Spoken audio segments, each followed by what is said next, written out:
तारामचंद्राभ्याम नमः। श्रीमद् वाल्मीकि रामायण अयोध्या कांड 71वां सर्ग।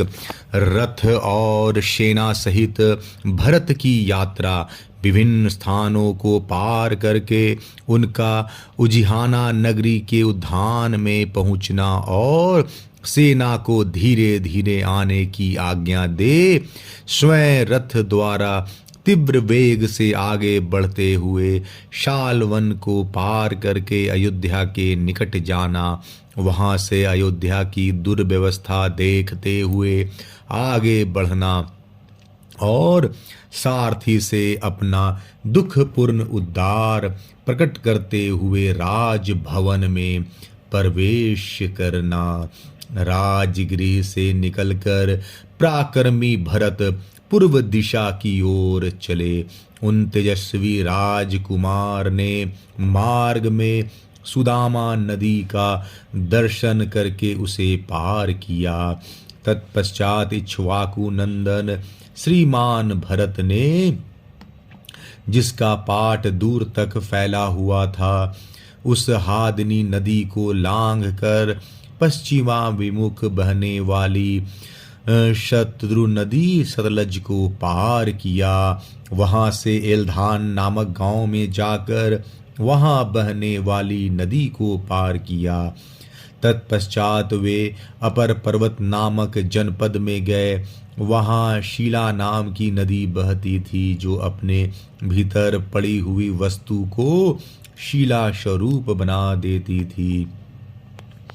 उसे पार करके भरत वहां से आग्नेय कोण में स्थित शल्यकर्षण नामक देश में गए, जहां शरीर से कांटे को निकालने में सहायता करने वाली औषधि उपलब्ध होती थी। तदंतर शतप्रतिज्ञ भरत ने पवित्र होकर शिलावहा नामक नदी का दर्शन किया, जो अपनी प्रखर धारा से शिलाखंडों बड़ी बड़ी चट्टानों को भी बहा ले जाने के कारण उक्त नाम से प्रसिद्ध थी। उस नदी का दर्शन करके वे आगे बढ़ गए और बड़े बड़े पर्वतों को लांघते हुए चैत्रथ नामक वन में जा पहुँचे। तत्पश्चात पश्चिम वाहिनी सरस्वती तथा गंगा की धारा विशेष के संगम से होते हुए उन्होंने वीर मत्स्य देश की उत्तरावर्ती देशों में पदार्पण किया और वहां से आगे बढ़कर वे भारुंड वन के भीतर गए। फिर अत्यंत वेग से बहने वाली तथा पर्वतों से घिरी होने के कारण अपने प्रखर प्रवाह के द्वारा कल कल नाद करने वाली कुलिंगा नदी को पार करके यमुना के तट पर पहुंचकर उन्होंने सेना को विश्राम कराया। थके हुए घोड़ों को नहलाकर उनके अंगों को शीतलता प्रदान करके उन्हें छाया में घास आदि देकर आराम करने का अवसर दे राजकुमार भरत स्वयं भी स्नान और जलपान करके रास्ते के लिए जल साथ ले आगे बढ़े। मंगलाचार से युक्त हो मांगलिक रथ के द्वारा उन्होंने, जिससे मनुष्य का बहुधा आना जाना या रहना नहीं होता था, उस विशाल वन को उसी प्रकार वेग पूर्वक पार किया जैसे वायु आकाश को लांग जाती है। तत्पश्चात अंशुधान नामक ग्राम के पास महानदी भागीरथी गंगा को दुस्तर जानकर रघुनंदन भरत तुरंत ही पारगवट नाम से विख्यात नगर में आ गए। पारगवट नगर में गंगा को पार करके वे कुटी कोष्टिका नाम वाली नदी के तट पर आए और सेना सहित उसको भी पार करके धर्मवर्धन नामक ग्राम में जा पहुँचे।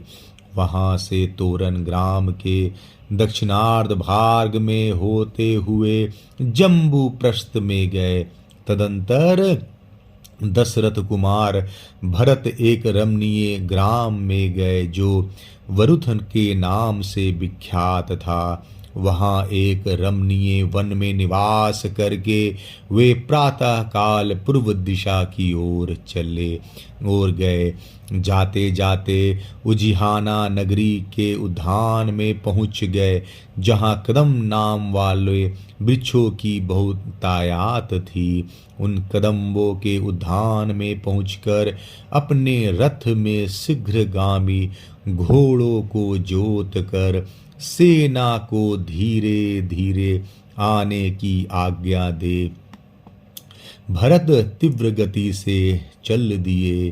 तत्पश्चात सर्वतीर्थ नामक ग्राम में एक रात रहकर उतानिका नदी तथा अन्य नदियों को भी नाना प्रकार के पर्वतीय घोड़ों द्वारा जुते हुए रथ से पार करके नरश्रेष्ठ भरत जी हस्तिपृष्ठ नामक ग्राम में जा पहुँचे।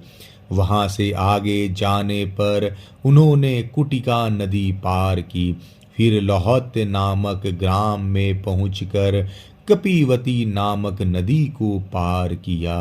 फिर एक शाल नाम नगर के पास स्थानुमति और विनत ग्राम के निकट गोमती नदी को पार करके वे तुरंत ही कलिंग नगर के पास सालवन में जा पहुँचे। वहाँ जाते जाते भरत के घोड़े थक गए। तब उन्हें विश्राम देकर वे रातों रात शीघ्र ही शालवन को लांग गए और अरुणोदय काल में राजा मनु की बसाई हुई अयोध्यापुरी का उन्होंने दर्शन किया। पुरुष सिंह भरत मार्ग में 7 रातें व्यतीत करके 8वें दिन अयोध्यापुरी का दर्शन कर सके थे। सामने अयोध्यापुरी को देखकर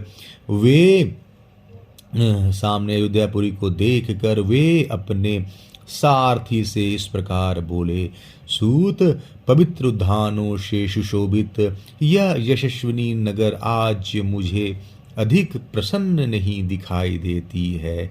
यह वही नगरी है जहाँ निरंतर यज्ञ याग करने वाले गुणवान और वेदों के पारंगत विद्वान ब्राह्मण निवास करते हैं, जहाँ बहुत से धनियों की भी बस्ती है तथा राज ऋषियों में श्रेष्ठ महाराज दशरथ जिसका पालन करते हैं। वही अयोध्या इस समय दूर से सफेद मिट्टी के ढूह की भांति दिख रही है।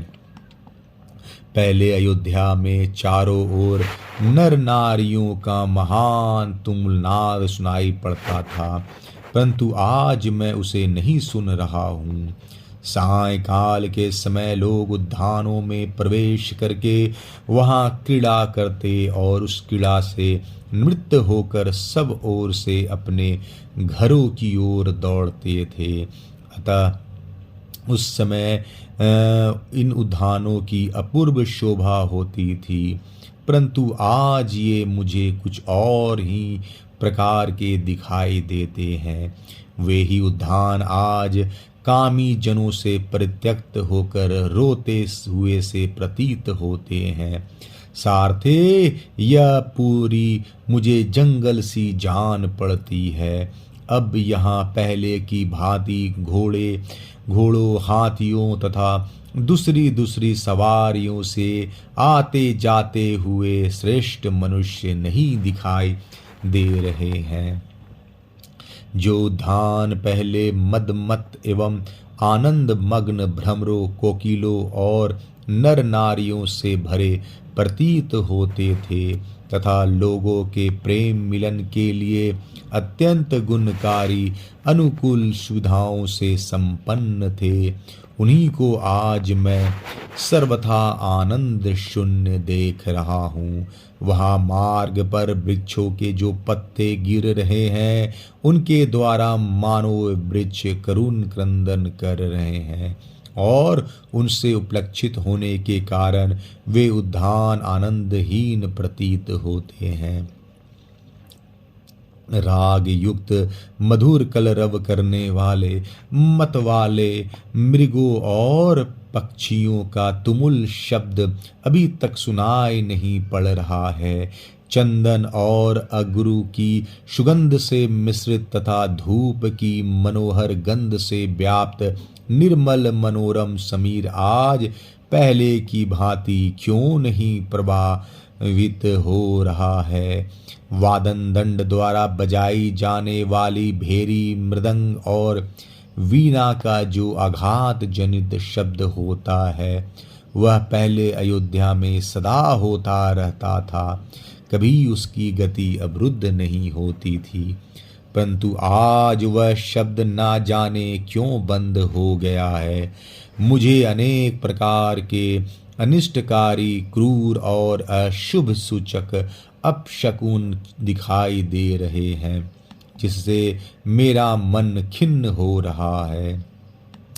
सारथे, इससे प्रतीत होता है कि इस समय मेरे बांधवों को कुशल मंगल सर्वथा दुर्लभ है, तभी तो मोह का कोई कारण न होने पर भी मेरा हृदय बैठा जा रहा है। भरत मन ही मन बहुत खिन्न थे, उनका हृदय शिथिल हो रहा था, वे डरे हुए थे और उनकी सारी इंद्रियां क्षुब्ध हो उठी थी। इसी अवस्था में उन्होंने शीघ्रता पूर्वक इक्ष्वाकु वंशी राजाओं द्वारा पालित अयोध्यापुरी में प्रवेश किया। पुरी के द्वार पर सदा वैजंती पताका फहराने के कारण उस द्वार का नाम वैजयंत रखा गया था। यह पुरी के पश्चिम भाग में था। उस वैजंत द्वार से भरत पुरी के भीतर प्रविष्ट हुए। उस समय उनके रथ के घोड़े बहुत थके हुए थे। द्वारपालों ने उठकर कहा, महाराज की जय हो। फिर वे उनके साथ आगे बढ़े। भरत का हृदय एकाग्र नहीं था, वे घबराए हुए थे।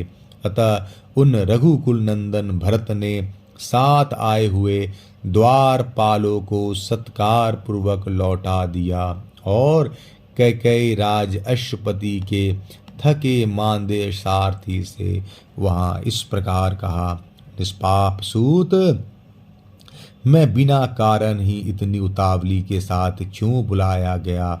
इस बात का विचार करके मेरे हृदय में अशुभ की आशंकाएं होती है।